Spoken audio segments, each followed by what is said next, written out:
do not go anywhere. I'm Dave from TVR Creators and welcome to the Firewire podcast. In today's show, this month's show, we'll be looking at the 1300D, still seeing if it's worth checking out at the time of this video, and later on in the video, the podcast, I will be sharing with you some great cameras you might want to check out when it comes to photography.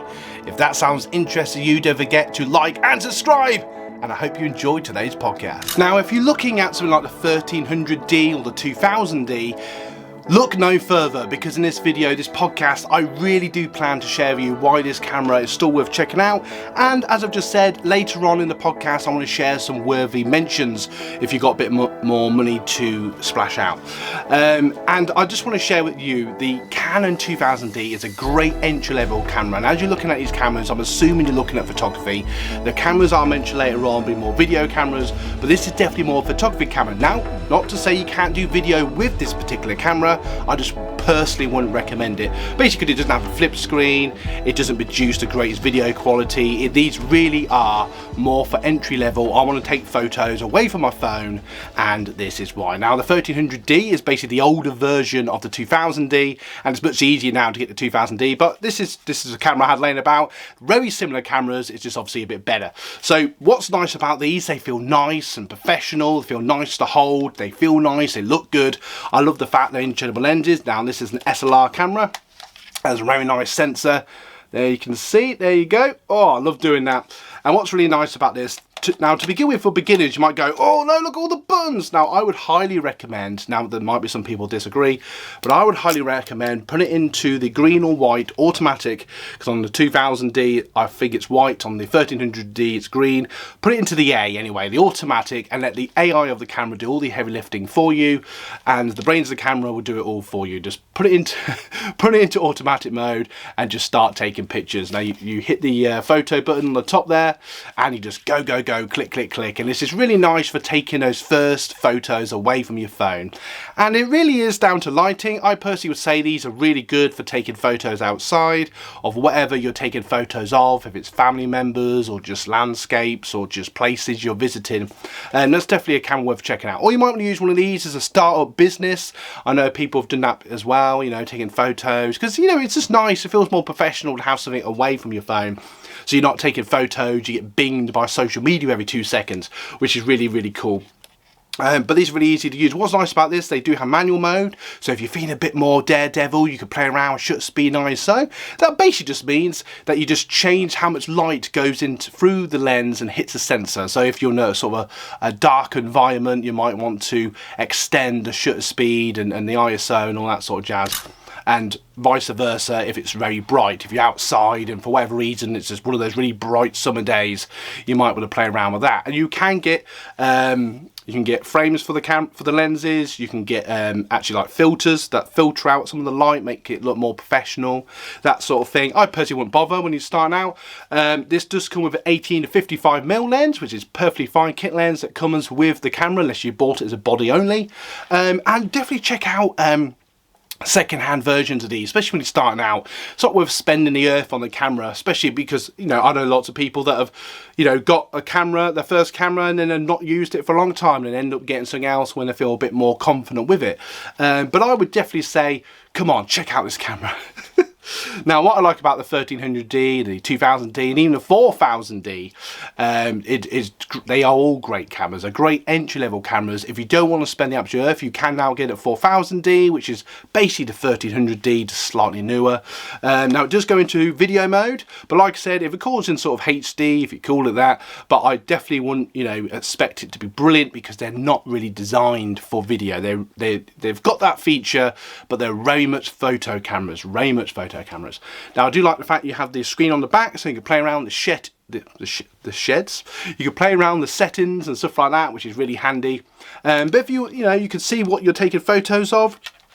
Or you can literally use the awesome viewfinder and take that awesome photo or whatever it is you're taking photos of. For those of you that are old school, you might prefer the viewfinder. And I can't remember to open the flash, which is handy. It does have a flash on the top. You can connect a flash on the top, which is what the mount on the top is for.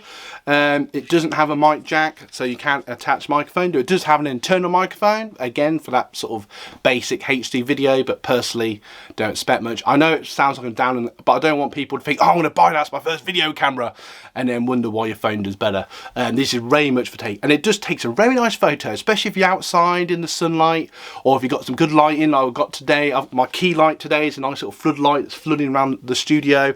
I've got a light over here with it sort of lighting the other half of my face a little bit. So if you've got sort of good lighting, or you know, use a window if you're indoors. I do have some older videos of lighting somewhere. Feel free to check them out. But I would say, I know I have hopefully people, but honestly, if you want a camera that's separate from your phone, that takes really nice photos, doesn't cost the earth, the 1300D, the 2000D or the 4000D are all worth checking out. Now, if you don't want to spend the earth, I would check out a second-hand 30 or renewed 1300D or 4000D from Canon. But if you want something that's sort of the best of the entry level, sort of, I would check out the 2000D, and let us know in the comments below if you've got these already. I will leave some descriptions. And if you get value so far, don't forget to like and subscribe, and why not support the channel by buying us a coffee, link to that in the description below. Now, have you any questions of these before I break it? Please put them in the comments below. It should come with a battery, a strap. I would definitely recommend a spare battery, because it's always just handy to have that. Like today I knocked in a spare battery in the camera I'm using today. Just in case. It's always good to be handy. I would definitely recommend a tripod at some point as well, because that holds the camera if you want to put the camera on a timer, or if you just want to film something maybe quickly, or you know, it's just handy to have something that holds the camera. I would definitely recommend a tripod. You don't have to spend the earth. You can get one of them for sort of like 15, 20 pounds or dollars. I've got one that costs about 30, 40, but I've been doing this for a long time.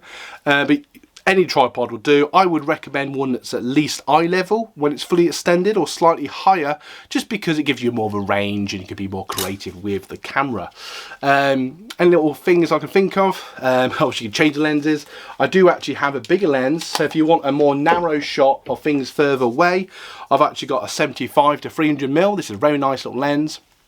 And this takes, I've took some nice photos with this, which is really cool. You've probably seen on a much older video. And I recommend this if you take, you know, if you're taking photos of wildlife, you probably want something that's really big, like a 600-800mm or something ridiculous like that, if you're taking photos of birds and stuff like that. But I would definitely check out these sort of lenses. So if you're looking at an entry-level camera, 2000D is basically what I'd recommend. If you don't want to spend, you know, if you want to spend a bit less, then check out a renewed or second-hand 1300D, or get a new or renewed or second-hand 400D, 4000D, sorry. But they're all nice little cameras. Now, so cameras of highly, you know, little worthy mentions that I personally feel are way better in my personal opinion, but they do cost twice as much. I mean, with those cameras, you're talking at sort of £200-300 brand new. I would definitely recommend getting a new or second-hand Canon M50. Still at time of this video, I love this camera. I won't go loads about it, because for those of you that watch my weekly content, you know I talk a lot about this camera. But I would say in the time of this video, the M50 is still my favourite camera. It takes even better photos, in my opinion. It has a better sensor. It's a mirrorless camera, so that basically means it has no mirror and makes it much smaller. And this camera's brilliant. Interchangeable lenses, that only has a small range of lenses, though it usually comes with 15 to 45mm lens, which takes great video in both HD and 4K. Really nice microphone jack. This is much more of a video camera. It does have a viewfinder though. It does have a mic jack to add a microphone, though it does have an internal microphone. It has a flip touch screen, which is really nice.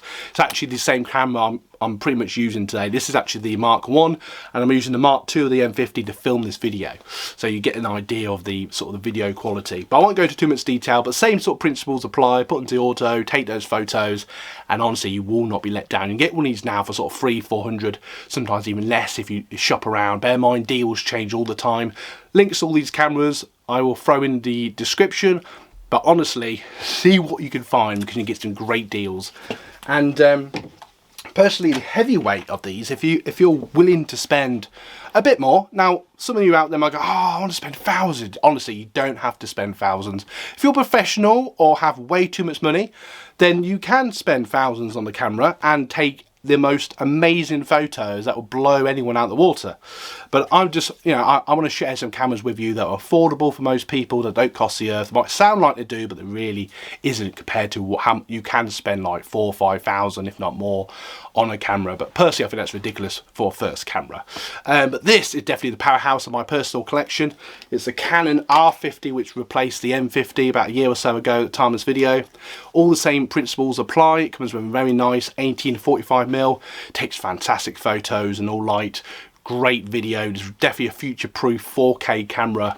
Has a viewfinder, and what I like about this camera, actually, it does something that the other cameras don't do. Basically the frames per second that you can take photos of are really impressive. So you know when you watch those films and they're like click click click click click click click, this camera can actually do this. So this is a really good camera if you're maybe going on a sports day. I don't know. Obviously you can't really do that at schools anymore, but if you're going to, like, say a sporting event or a car show, you know, you're watching racing, this would be a great camera because you can take lots of photos within seconds and you can get that perfect photo of your favourite car or whatever car or motorbike that you're watching. So I'd definitely recommend this if you're using this for sport, and obviously when you're out and about, it's small, light and agile. The R50 really is a camera I'd massively recommend. It's an absolute brilliant camera, absolutely love it to pieces. I want to use it more. It has a very easy to use record button, go into auto mode. The AI of this camera will do all the heavy lifting for you. It will even adjust the lighting as you'll just sit. So if it's a bit too dark, the M50 does this a bit as well, but this does it even better. Will actually adjust the lighting perfectly, so you don't even have to do anything. So if you want to be really lazy, this camera literally does it all for you, a bit like a phone. And obviously you can wirelessly transfer photos, which you can with all the cameras I talked about today, to be fair. But this is just a really nice, extra powerful camera if you've just got a bit more money saved up. And I'm hoping that this podcast has given you value. I'm Dave from TVR Creators, and I make weekly content on the best cameras for content creators or beginners who have started out on that first camera. If that sounds interesting, you don't forget to like and subscribe. Thank you so much for watching today's podcast. I want to do something a bit different. I'm in the studio for the first time in a long time in the sense of filming. And if you have any questions about any of the cameras I talked about today or the cameras you may be looking at, please feel free to put them in the comments below. I'll do my best to answer them. And go and check out my blog. Because on the podcast we talk a bit longer. Go and check out my blog over at Buy Me a Coffee. Link to that, so we can buy me a coffee, or you can just read my blog, see what's been going on in the background. You can find us on the TVR Creators community over on Facebook if you want to join that and see what's going on. I am on Instagram, but I haven't really used that for a while. I'm on X, Twitter, whatever you can call it. I tend to do, you know, feeds and stuff like that, but always check out the YouTube community tab, because I'm always posting the latest video and, you know, things that's going on, or when I'm filming and all that sort of jazz. There's lots of stuff going on, lots of places you can find us here at TVR Creators. Feel part of the TVR Creators community, and I just want to say thank you so much for watching. And in a moment, as always, I'm going to leave you 2 end cards and bring you possibly even more value. If that sounds interesting, you don't forget to like and subscribe, and I'll see you in the next video. Why? Come on, all the veterans that have been watching my videos for a while, let's all say it together now. You guys rock. You guys rock. You guys rock.